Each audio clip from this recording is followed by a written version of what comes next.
Mga kadunya, ito ang ganap namin kahapon na nagpa-SM kami Legazpi. So nagpunta kami ng Quezona. So before kami magpunta ng Quezona, dumaan muna kami sa dati kong trabaho sa FMC department. So kasi sabi ko, mag-bless ka muna kay ninang mo, kay Donya Alma, kasi sabi ko matagal na hindi kami nagkita. So pagpunta namin doon, iwala yung mga dati kong katrabaho nandoon lang, tapos yung iba wala naman. So pasaway nga ito, gusto ko makipagchika-chika, hindi na ako nakapagchika-chika dahil nga sa nagtatakbuhan na ito, pupunta na sa laruan. So mabuti nandoon yung dating katrabaho namin, ayun, ina-assist siya. Sabi ko, wag nang bilhan niya kasi nga hindi na siya naglalaro. Ang gusto niya talaga is tablet na, hindi na talaga siya more on toys. Pero binibilang ko pa rin siya, pero pambira na siya maglaro ng toys, mostly in the tablet or kaya in watching TV. So yun nga, after no na pupunta na kami dito sa Quezona. So yan, walang tigil siya dyan sa yung mga balls na yan, yung sliding, pa iba't ibang klaseng sliding. Basta hirap, ang gusto niya talaga sliding. Naglaro din siya dito sa mga danger na ito, may parang buhangin. Pero hindi siya dyan nagtagal, konting minuto lang siya dyan. Babalik ulit siya doon sa mga sliding, doon sa mga bola. Kahit naman sa yun ang hilig niya, sa bola lang talaga. Wala siyang ibang laruan kundi yan lang. Yung mga train, yung mga sa pastries. Sabi ko, picture kita doon sa pastries, ayaw niya talaga. Kahit doon sa may mga korkasyor-kasyor, sa may mga music, wala talaga siya yan lang. Yung mga danger, parang mga larong pang lalaki nga talaga, o yung mga malapit sa disgrasya. O yun ang hilig niyang paglalaroan. Hindi siya mga mahilig sa mga larong pabibi, yung mga nakaupo lang o lang. Hindi, wala siyang hilig ganyan. Nung kabataan ko, ang pinaglalaroan namin is yung pili lang, tsaka yung tawag ito, walang mga ganito, may mga panghakot-hakot, nakabuts ka pa, nung kami nakapaalang, ay Diyos mio. O yan na, nag-ito naman, sabi ko, dito tayo maglaro ka dito, o tingnan natin. Ayan, pinicturean ko siya kasi isang rolling lang yan, tapos umalis na siya. Ay, hindi talaga siya mahilig sa mga ganitong walang thrill, kumaga. Tinatry niya rin, pero hindi siya satisfied dyan. Ang gusto niya talaga yung may thrill, yung mga talaga.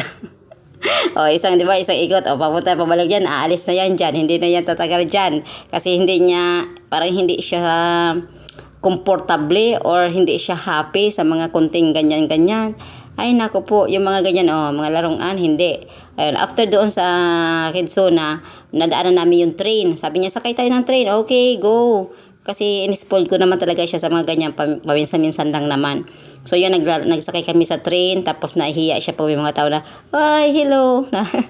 Minsan binabata niya, minsan nahihiya siya, tumatago siya. So yun, may kasama kaming nag-train din na bata.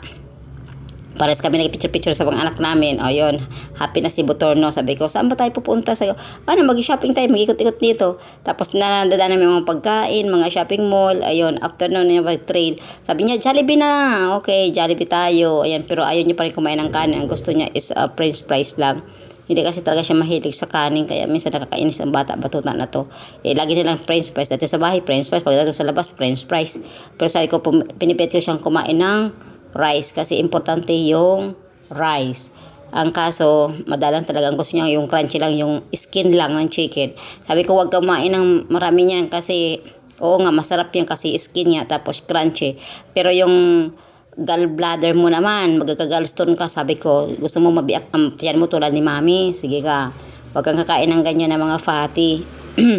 Pero hindi talaga siya naawat. Kumakain din siya ng kain, pero konti. Pero hindi talaga siya masarap naman yung kain ng Jollibee, kaya lang dahil nga sa hindi siya sanay sa kanin, hindi siya mahilig.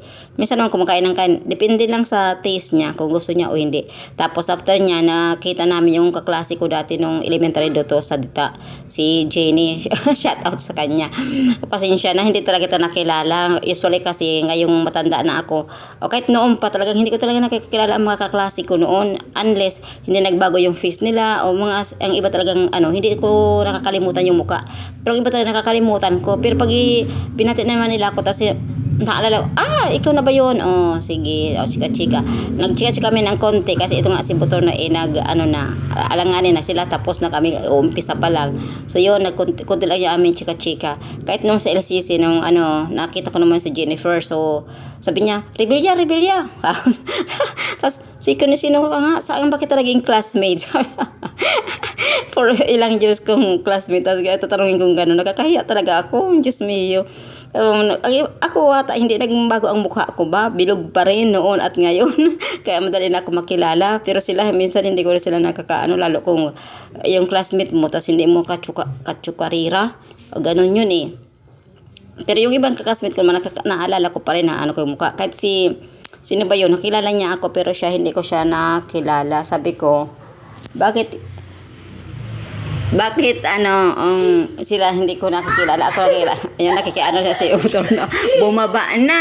Oh my goodness, nakikisabay naman ito sa akin pag voice over. You want to go to voice over? Wag maingay kasi nag-voice over si Mami. Okay, ito na naman. Kaya bumaba nga ako dito sa baba para walang mag-ingay sa akin pag nag-voice over. Pero bumaba pa rin ito. Sumunod sa akin. Siguro walang yung TV, iniwan niya siguro bukas. Ayun ako po. Tapusin ko lang ito. Hindi pa siya nakakunt dito dyan after namin sa SM. Ito na kami sa outdoor dito sa amin sa Kalayaan Park. Yan, nag-slide ulit siya. Ay nako po, walang katapos ito. Sabi ko, nako, wag mo tanggalin yung mo at ang medyas mo, ang socks, ang damit mo. Nako po, hindi tayo nakapambahay. Ang damit mo isang panglakad. Ayan, naglaro-laro pa siya dyan, nag-swing, ay kung ano pa yung pinagagawa niya dyan. Ay naku po, basta yan si Butor, no, walang katapos sa kalaro. Kagagaling niya lang sa sakit niya very energetic yan si Butor, no, mabuti na lang at maagang naalis yung sakit niya. Thank you, bye-bye, have a nice day.